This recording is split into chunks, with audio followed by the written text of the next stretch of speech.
박영림 권사입니다. 시편 14편. 어리석은 자는 그의 마음에 이르기를 하나님이 없다 하는도다. 그들은 부패하고 그 행실이 가증하니 선을 행하는 자가 없도다. 여호와께서 하늘에서 인생을 굽어 살피사 지각이 있어 하나님을 찾는 자가 있는가 보려 하신즉 다 치우쳐 함께 더러운 자가 되고 선을 행하는 자가 없으니 하나도 없도다. 죄악을 행하는 자는 다 무지하냐. 그들이 떡 먹듯이 내 백성을 먹으면서 여호와를 부르지 아니하는도다. 그러나 거기서 그들은 두려워하고 두려워하였으니 하나님의 의인의 세대에 계심이로다. 너희가 가난한 자의 계획을 부끄럽게 하나 오직 여호와는 그의 피난처가 되시도다. 이스라엘의 구원이 시온에서 나오기를 원하도다. 여호와께서 그의 백성을 포로된 곳에서 돌이키실 때에 야곱이 즐거워하고 이스라엘이 기뻐하리로다. 아멘.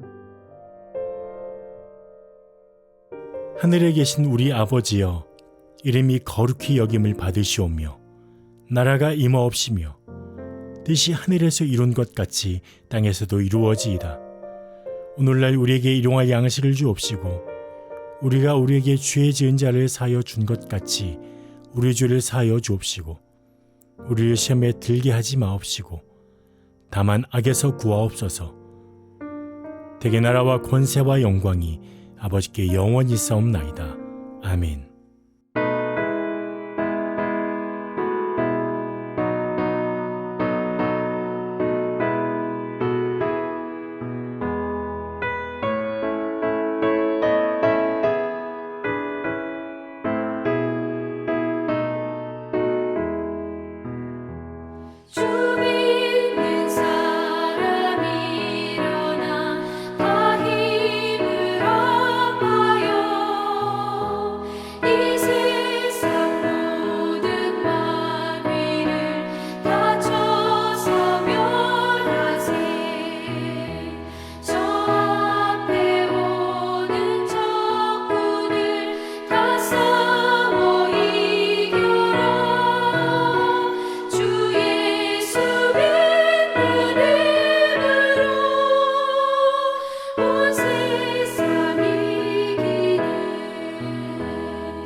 특별한 하나님 말씀은 다니엘서 11장 20절부터 35절까지의 말씀입니다. 그중 29절에서 32절까지의 말씀을 제가 읽도록 하겠습니다. 작정된 기한에 그가 다시 나와서 남방에 이를 것이나 이번이 그 전번만 못하리니 이는 기띔의 배들이 이르러 그를 칠 것임이라. 그가 낙심하고 돌아가면서 맺은 거룩한 언약에 분노하였고 자기 땅에 돌아가서는 맺은 거룩한 언약을 배반하는 자들을 살필 것이며 그 군대는 그의 편에 서서 성소 곧 경고한 곳을 더럽히며 매일 드리는 제사를 폐하며 멸망하게 하는 가증한 것을 세울 것이며 그가 또 언약을 배반하고 악행하는 자를 속임수로 타락시킬 것이나 오직 자기의 하나님을 아는 백성은 강하여 용맹을 떨치리라. 아멘. 어제에 이어서 계속해서 남방왕과 그리고 북방왕조의 이야기가 소개가 되고 있습니다. 말씀드린 대로 사실은 역사적인 배경의 이해가 없이는 이 내용을 온전히 이해할 수 없기 때문에 오늘도 어떤 배경적인 역사적인 그 이해를 좀 도우면서 말씀을 좀 나누고자 합니다.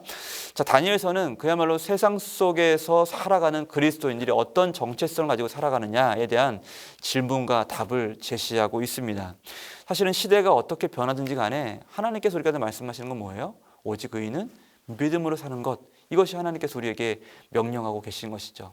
아무쪼록 오늘도 하나님만 바라보고 하나님만 의지하면서 주님 앞에 신실한 언약 백성으로 온전히 서는 저와 여러분 되시길 주님의 이름으로 축복합니다. 자, 오늘 말씀은 그 중에서도 북방왕조의 이야기를 중심으로 다루고 있는데 그 중심에 서 있었던 인물이 바로 누구냐면 안티오코스 에피파네스라는 사람입니다. 이 이름을 잘 기억하십시오. 에피파네스, 안티오코스 4세라고도 합니다. 이 사람의 이름 에피파네스는요, 신의 현현이라는 뜻을 가지고 있습니다. 그러니까 자기 자신이 살아있는 신이다라고 하는 거죠. 이 사람은 철저히 거짓과 속임수로 그 나라를 다스렸던 사람입니다. 사실은 진짜 왕은 아니었고 자신의 조카를 왕으로 세워놓고 그 뒤에 그 배후에서 나라 전체를 통치했던 인물이었습니다. 21절 말씀 보면 또 그의 왕위를 이을 자는 한 비천한 사람이라. 그가 평안한 때를 타서 속임수로 그 나라를 얻을 것이며 라고 말씀하고 있죠. 이 사람 비천한 사람, 여기서 말하는 한 비천한 사람은 이 에피파네스를 의미합니다.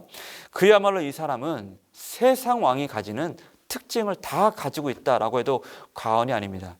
이 사람을 통해서 이 땅을, 이 시대를, 이 영적인 세상을 다스리려고 하는 이 세상 왕의 특징이 무엇인가를 한번 살펴보고자 하는데, 첫 번째로 그 에피파네스는 속임수와 거짓으로 그리고 또 계략을 통해서 사는 인물이었습니다. 속임수로 그 나라를 얻을 것이며 거짓을 행하여 올라갈 것이요 계략을 세워 그를 치민이라. 또 한 밥상에 앉았을 때에 거짓말을 할 것이라. 이 사람을 지칭하는 그 수많은 사건들을 보면은 속임수, 거짓, 계략 이런 것들로만 치장되어 있습니다. 그의 행위를 설명하면서 이런 말들이 끊이지 않는데 세상 왕이 지금도 그와 같은 성격으로 세상을 지배하려 한다는 거죠. 거짓과 속임수로 사람들을 미혹하고 이용하려고 하고 있죠. 여러분들 영적인 우리가 눈을 열어서 이것들을 분별할 수 있어야만 합니다. 지금도 이 세상 왕, 이 사탄은 사람들의 영혼을 얻어서 그 힘으로 세상에서 군림하려고 하고 있죠. 이것이 마귀의 실체입니다. 이게 첫 번째 특징이고, 둘째로 그는 에피파네스 이 인물은 재물로, 물질로 사람들을 미혹하고 그들의 마음을 얻으렸던 사람이었습니다. 여러분, 쉽게 주어지는 유익 또는 영화, 쉽게 얻어지는 부귀영화 이런 것들은 철저하게 여러분들 경계해야만 합니다. 그 안에 아주 영적인 아주 무서운 계략이 숨겨져 있기 때문에 그렇죠. 여러분, 요즘 시대에 많은 정치인들이나 나라의 어떤 그런 패권을 다투는 주관자들을 특징을 보면요, 사람들의 동정을 얻는 수단이 뭐예요? 결국 돈으로 그들의 마음을 얻으려고 하죠. 잘 살게 해주겠다는 것으로 사람들을 미혹한다는 겁니다.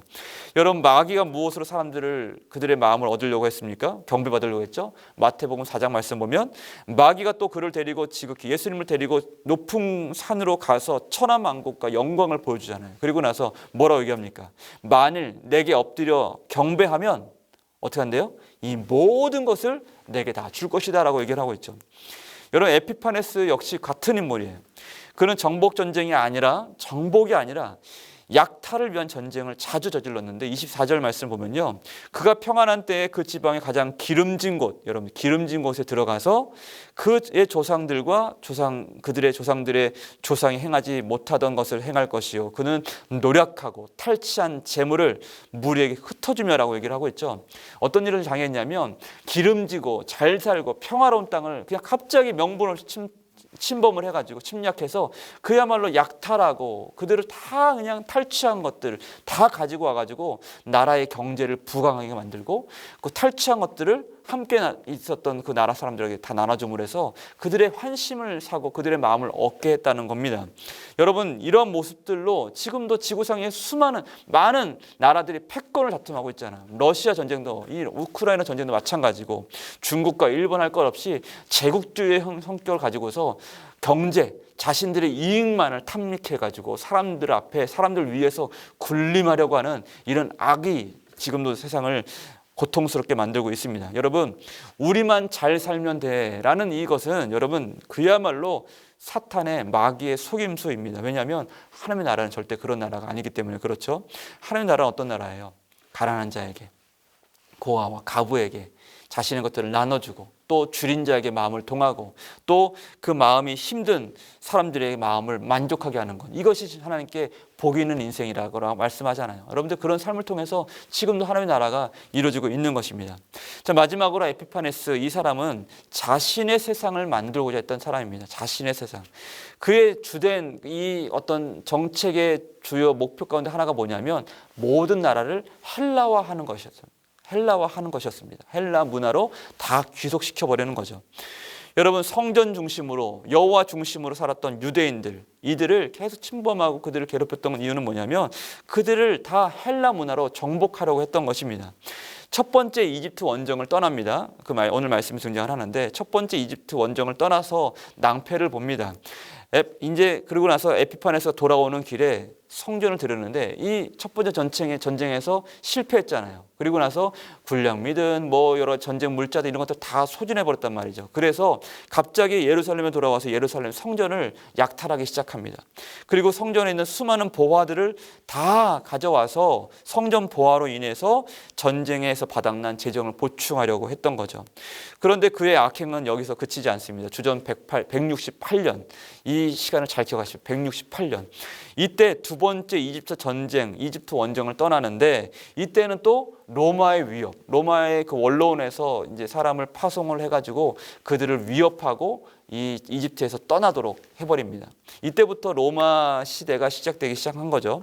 그리고 나서 이때 에피파네스가 전쟁에서 이제 그렇게 로마의 그 애굽에서 이집트를 에서 떠나가는 과정 안에서 소문이 도는데 잘못된 소문이 돕니다. 에피파네스가 전쟁에서 죽었다, 로마에 의해서 죽임당했다, 이런 소문이 돌게 되죠.